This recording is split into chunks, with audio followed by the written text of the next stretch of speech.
భారతదేశంలో వాడున్న పరిస్థితి బీజేపీ అధికారానికి వచ్చినటువంటి బీజేపీ ఎన్డీఏ అధికారానికి వచ్చిన పరిస్థితి.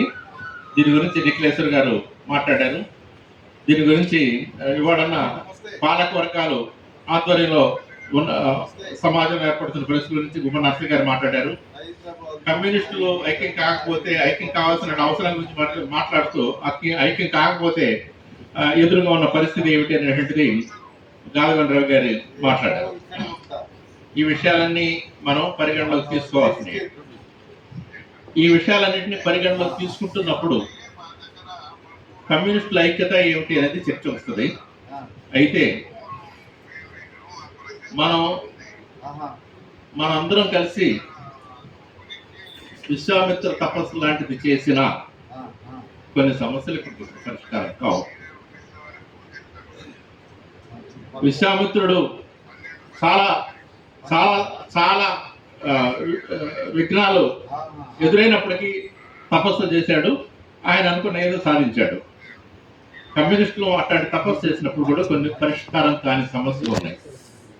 కందిమాళ్ళ ప్రతాప్ రెడ్డి గారు అసలు ఇదంతా ఎందుకు ఉన్న పాటను కమ్యూనిస్టులు అందరూ ఐక్యం కావచ్చు కదా అని అంటున్నాడు. కమ్యూనిస్టు ప్రణాళిక ప్రకారం ఐక్యం కావాలనేది మా పార్టీ అభిప్రాయం, సిపిఎంఎల్ అభిప్రాయం. ప్రసాద్ అన్న గారు నేను ఇద్దరం ఒకే పార్టీ, మా పార్టీ అభిప్రాయం.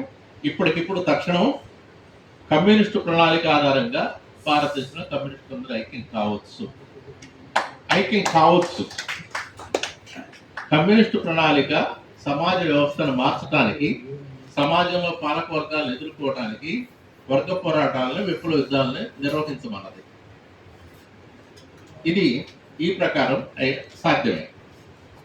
అయితే భారతదేశంలో కమ్యూనిస్టులు కొందరు ఈ వ్యవస్థ, ప్రస్తుతం ఉన్న వ్యవస్థ అభివృద్ధి క్రమంలో కుంటుతూనో అవస్థలు పడుతూనో సాగుతున్నది కనుక ఈ అభివృద్ధి క్రమాన్ని దోహదపడాలనుకునేటువంటి కమ్యూనిస్టులు ఉన్నారు. ఈ వ్యవస్థను ఢీకొని, ఈ వ్యవస్థను బద్దలు చేసి, ఈ వ్యవస్థను కాపాడుతున్న పాలక వర్గాలని కింద పడదోసి, ధ్వంసం చేసి, నూతన పాలక వర్గాలను నెలకొల్పి సామాజిక అభివృద్ధికి, సామాజిక విప్లవం సాధించాలనే కమ్యూనిస్టులు ఉన్నారు. ఎట్లా సాధ్యము? ఇది నా ప్రశ్న. ఇది మనందరం ఆలోచించుకోవాల్సిందే. అందరం ఆలోచించి ఈ సమస్య పరిష్కారం కోసం ఏం చేయాలో అది చేయవలసింది. ఇంకో మార్గం. ఇక 2, కమ్యూనిస్టు విప్లవకారుల్లో ఐక్యత. మావోయిస్టులు ఇవాళ సాయుధ పోరాటంలో ఉన్నారు. నేను ఒక విప్లవ శ్రేణికి చెందినటువంటి వాడిని. ప్రజలు వాళ్ళ సాయుధ పోరాటంలో లేరు అంటున్నాను నేను. ప్రజలు సాయుధ పోరాటంలో లేనప్పుడు నా ఇష్టం వచ్చినట్టు నేను ఒక పోరాట రూపం అనుసరిస్తాననే హక్కు కమ్యూనిస్టు ప్రణాళిక ఇవ్వలేదు, మార్క్స్ ఇవ్వలేదు, ఎంగెల్స్ ఇవ్వలేదు, తరిమల నాగిరెడ్డి, దేవులపల్లి వెంకటేశ్వరరావు గారు కూడా ఇవ్వలేదు. నీ ఇష్టం కాదు. ప్రజలు అడుగు వేస్తే అడుగు ముందు నువ్వు ఉండు. ప్రజలు 10 అడుగులు వేస్తే 10 అడుగుల ముందు నువ్వు ఉండు. ప్రజలు ఆయుధాలు పడితే నువ్వు ఆయుధాలకి నాయకత్వం వహించు. ప్రజలు ఆయుధాలు పట్టకపోతే వాళ్ళు ఏ పోరాట రూపాన్ని అనుసరిస్తున్నారో ఆ పోరాట రూపానికి నాయకత్వం వహించు. వర్గ సమాజంలో పీడిత వర్గాల యొక్క పోరాటాలు ఉంటాయి. ప్రజలు ఏ పోరాట రూపాన్ని స్వీకరిస్తారో ఆ పోరాట రూపానికే కమ్యూనిస్టులు అన్నవాడు నాయకత్వం వహించాలి. నీ ఇష్టం వచ్చినట్టు నాయకత్వం ఇస్తారంటే కుదరదు. ఆ రకంగా మావోయిస్టులతో నాకు పేద అభిప్రాయం ఉంది. బస్తర్లో మాట్లాడుతున్న వాళ్ళు కూడా మాట్లాడుతున్నారు. ఇప్పుడు బస్తర్లో ఆదివాసీలు నిర్బంధాన్ని భరించలేకుండా ఉన్నారు. ఒక శాంతియుత వాతావరణాన్ని కావాలని కోరుకుంటున్నారు. ఆపు, నీ సాహిత్య పోరాటాన్ని ఆపు. నీ ఇష్టం కొంతకాలం ఆపడానికి ఏం ఇబ్బంది లేదు. ప్రపంచంలో చాలా చోట్ల ఆపారు, భారతదేశంలో కూడా చాలా చోట్ల ఆపారు, చాలా సందర్భాలు ఆపారు. ఆపు. కనుక సాయుధ పోరాటం ప్రజలతో నిమిత్తం లేకుండా సాగించాలనే వాళ్ళు ఉన్నారు. కమ్యూనిస్టులో కొందరు సాగించారు. మేమేమంటున్నామంటే తరిమల నాగిరెడ్డి, దేవులపల్లి వెంకటేశ్వరరావు, చంద్రపుల్లారెడ్డి, కొల్లా వెంకయ్య నాయకత్వాన్ని బయలుదేరినట్టు వాళ్ళం. మేమేమంటున్నామంటే ప్రజలకు నాయకత్వం వహిస్తాం. ప్రజలు ఆయుధాలు పడితే ఆయుధాలకి నాయకత్వం వహిస్తాం. సాయుధ పోరాటానికి నాయకత్వం వహిస్తాం. ప్రజలు నిరాయుధంగా పోరాడాలి, నిరాయుధంగా కూడా నాయకత్వం వహిద్దాం. మీరు ఆయుధాలు పట్టాలయ్యా, ఆయుధాలు పడితే మీకు నాయకత్వం వహిస్తాం. మీరు ఆయుధాలు పట్టకపోతే మేము ఇంట్లో పోయి కూర్చుంటాం. ఇది కుదరని కమ్యూనిస్ట్ అన్నవాడు ఈ మాట అంటాకే వీల్లేదు. ఇది పరిస్థితి. మేమేమంటున్నాం అంటే ఇప్పుడున్నటువంటి సిపిఎంఎల్ వాళ్ళు నలుగురు, తరిమిల నాగిరెడ్డి గారు, దేవులపల్లి వెంకటేశ్వరరావు గారు, పల్లావెంకి గారు, చంద్రపుల్లారెడ్డి గారు భారతదేశంలో ఒక విప్లవ ప్రజా ఉద్యమాన్ని నిర్మిద్దాము.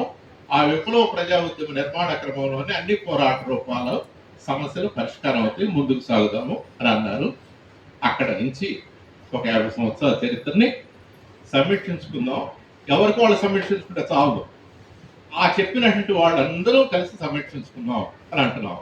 అట్లా చెప్పినట్టు వాళ్ళము 7-8 సంస్థలు ఉన్నాయి. అందరం కలిసి సమీక్షించుకుందాం. తప్పు నేను చేస్తే నేను చేస్తా మాట్లాడుకుందాం. తప్పు నువ్వు చేస్తే నువ్వు కూడా అది కూడా మాట్లాడతాం. కనుక అందరం చేసుకుందాం రండి అనేటువంటి మాట 80 ప్రారంభంలో మొదలైంది. అది కొన్నిసార్లు కొన్ని సంస్థల ఐక్యత రూపంలో నడిచింది. అది ఆ ప్రయత్నాలు ఇప్పటికీ నడుస్తున్నాయి. మేము సిపిఎంఎల్ వాళ్ళము, సిపిఎంఎల్ 2 సిపిఎంఎల్ న్యూ డెమోక్రసీలు, సిపిఎంఎల్ జనశక్తి. మనం అక్కడి నుంచి పుట్టాం. మనం నలుగురు ఆలోచిద్దాం రండి. మన పుట్టినటువంటి వాళ్ళము అక్కడి నుంచి పుట్టినటువంటి వాళ్ళమే కాదు, మన నలుగురే కాదు, ఇంకా కొందరు ఉన్నారు. అందరి దగ్గరికి పోదాం రండి అనేటువంటిది మా ప్రతిపాదన. ఆ ప్రతిపాదన మేము చర్చలకి తీసుకెళ్ళాం. 4 సంవత్సరాల మధ్య చర్చలు జరిగినాయి.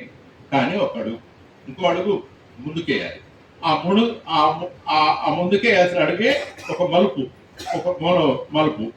అది ఆ మలుపు సాధ్యమైతే కొత్త సంస్థ వస్తుంది. ఆ మలుపు సాధ్యం కాకపోతే ప్రస్తుత పరిస్థితి నడుస్తుంది. ఈ విషయం ఇంతవరకు నేను చెప్తున్నాను. మీకు ఈ విషయాలు ఇంతకు మించిన విషయాలు ఉన్నాయి. ఆ విషయాలన్నీ మీరు విడివిడిగా సేకరించుకోవాల్సిందే, సంపాదించుకోవాల్సిందే. మీరు అధ్యయనం చేస్తూ మీ పరిసరాలకి లోబడినటువంటి విషయాలు అవన్నీ. ఇక ఇంతకు మించి నేను మాట్లాడలేను. అయితే ఈ సందర్భంలో నేను చెబుతున్న మాట ఏంటంటే, ఈ 4 సంవత్సరాల మధ్య కానీ, ఈ 4 సంవత్సరాల అవతల ఉన్నటువంటి మరే సంస్థల మధ్య కానీ చీలికలు రావటం అనేటువంటిది ఈ 4 సంస్థలు మొదలుపెట్టిన ఐక్యతకి దోహదపడదు. ఈ 4 సంస్థల ఐక్యత సాధించి అవతలకి మరింత ఐక్యతను సాధించడానికి ఇది కూడా దోహదపడదు. ఈ 4 సంస్థల వాటి యొక్క ఆచరణ క్రమంలో, వాటి యొక్క ఈ మొత్తం 50 సంవత్సరాల కాలంలో చాలా తప్పులు జరిగి ఉంటాయి. ఆ తప్పులకి ప్రతిగొన్న నాయకులు బాధ్యత వహించాలి. సరిపోయిన నాయకులు కాదు, ప్రతిగొన్న నాయకులు బాధ్యత వహించాలి. ఆ బాధ్యతను మీద వేసుకోవాలి. ఆ రకంగా సాధ్యం, ఆ రకంగానే సాధ్యం, ఆ రకంగా అయితేనే సాధ్యమని మేము భావిస్తున్నాం. ఆ రకంగా చేద్దాం రండి. కనుక 69లో ఆంధ్రదేశంలో ఏపీసీసీఆర్గా ఉన్నటువంటి సంస్థ ఏపీఆర్సీసీగా మార్పు చెందినటువంటి తరిమిల నాగిరెడ్డి, దేవులపల్లి వెంకటేశ్వరరావు, చంద్రపుల్లారెడ్డి, ఆ రోజున పల్లావెంకి గారు డిసోసియేటెడ్ అయి ఉన్నారు. కనుక ఆ క్రమం మనం అందరం కలిసి పరిశీలించుకోవాలి. ఒకరి మీద ఒకరు రాళ్ళు వేసుకుంటూ కాదు, ఒకరి మీద ఒకరు నెపాలు వేసుకుంటూ కాదు, ఒకరి మీద ఒకరు నిందలు వేసుకుంటూ కాదు. అట్లా సాగిపోదాం. అట్లా సాగితేనే మనం తిరిగి ఐక్యతను సాధించగలుగుతాం. అట్లా సాగితేనే సాగి కొత్త నిర్మాణం సంతరించుకుంటేనే విప్లవకారులందరినీ ఐక్యత వైపు, కమ్యూనిస్టులందరినీ ఐక్యత వైపు తీసుకెళ్ళగలుగుతాం. ఇట్లా తీసుకెళ్ళగలిగినప్పుడే భారతీయ సమాజానికి కావాల్సిన పరివర్తన, కావాల్సిన విప్లవాన్ని సాధించడంలో విజయం సాధిస్తాము అనేటువంటిది మేము భావిస్తున్నాం. కనుక ఈ విషయాలు కూడా మీ ముందు నేను పంచుతున్నానంటే, మీ ముందు నేను వివరిస్తున్నానంటే మీరు ఈ విషయాలన్నీ పరిశీలనలోకి తీసుకుంటారు, ఆలోచిస్తారు అంటే దృష్టితోటి మాట్లాడుతున్నాను. ఇక తక్షణమే సిపిఐ నుంచి డాంగే పార్టీ వాళ్ళు ఉంటే వాళ్ళ దగ్గర నుంచి, డాంగే పార్టీ దగ్గర నుంచి మావోయిస్ట్ పార్టీ వరకు, మావోయిస్ట్ పార్టీ పక్కన ఇంకో పార్టీ ఉంది సిపిఐ నక్సల్వారీ పార్టీ అనేది, వాళ్ళు ఉంటే వాళ్ళు ఈ మొత్తం కలిసి వాళ్ళ భారతదేశంలో ఫాసిజానికి వ్యతిరేకంగా, మితవాదానికి వ్యతిరేకంగా ఐక్య కార్యాచరణ సాగించడానికి వీలుంది. ఐక్య కార్యాచరణ మొదలు పెడదాం.